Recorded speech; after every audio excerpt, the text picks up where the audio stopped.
Assalamu alaikum jama'a, inda ba ku manta ba mun tsaya daidai inda Hasina ta ce da Tukur yayi gaggawar rabuwa da Nafisa ko kuma ta raba su. Tukur bai ji daɗin haka ba, domin gaskiya yana son Nafisa, kuma daman mahaifinsa ya zaɓa masa ita, kuma ya san Hasina dai ba zata auru daga gare shi ba, domin kuwa ita aljana ce. Tukur ya ce Hasina kar ki fara haka kuma, domin idan kika fara haka duk son da na ke maki, zan iya rabuwa da ke. Hasina ta yi dariya ta ce, haba Tukur, kalmar rabuwa bai ma kamata ya fara fitowa daga bakinka ba, domin kuwa kai kace kana sona. Don haka ko ka rabu da ni, to ni ba zan rabu da kai ba. Tukur a zuciyarsa ya ce, ni ne jawo wa kaina daman haka aljannun nan suke. Hasina ta ce tunanin me kake? Ya ce babu komai. Ta ce da shi ina son ka ba zan iya rabuwa da kai ba, domin kuwa sai yanzu nake jin ina ƙara son ka sosai. Tukur ya daure fuska. Hasina ta ce ko baka sona ne? Tukur ya ce ina son ki mana. Yau ba su yi hira ba, suka tashi suka tafi.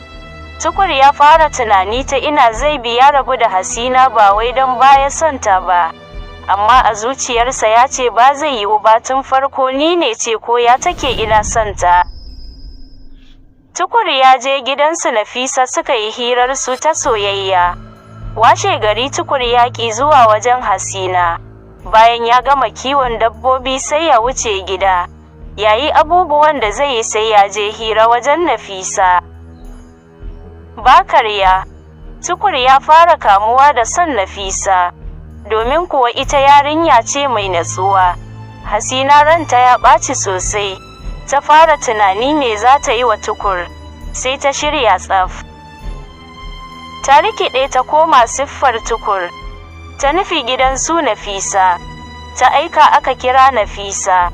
Da Nafisa ta fito ta gaida Tukur, domin kuwa Hasina rikidewa ta yi ta zama kamar Tukur. Nafisa ta gaida Tukur, sai Tukur ya amsa da kyar, ya ce da ita, dama zowa na yi in maki gargadi, babu ni babu ke, don haka mun raba jaha da ni da ke, bana son ki, bana ƙaunar ki. Tukur ya juya ya tafi ɗaya shiga cikin daji.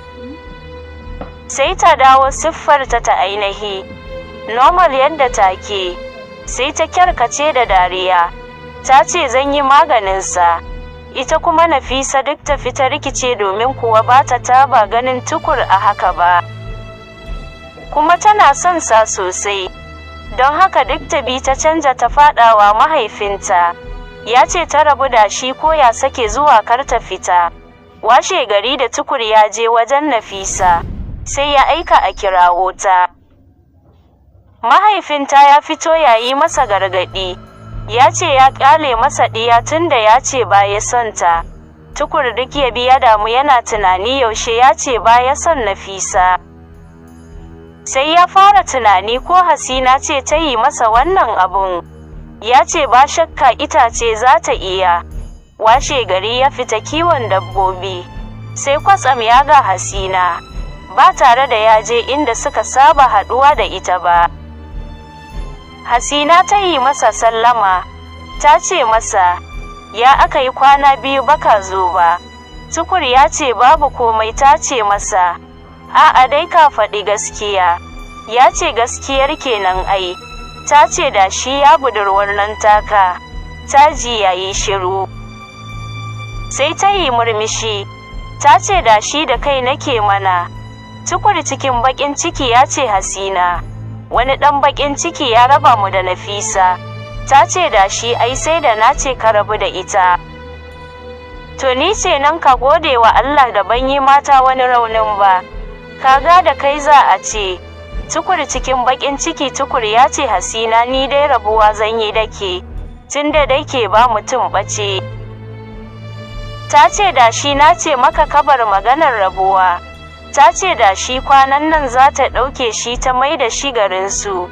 Tukur ya bi duk ya rikice, ya fara tunani ina zai samar wa kansa mafita. Washe gari ya fita kiwon dabbobi sai ya haɗu da Hasina. Ta kira shi ya je. Ta ce su jera duk inda ta yi ya bi ta kada ya yi mata musu. Kada ku manta ku danna mana subscribe domin samun ci gaban labarin.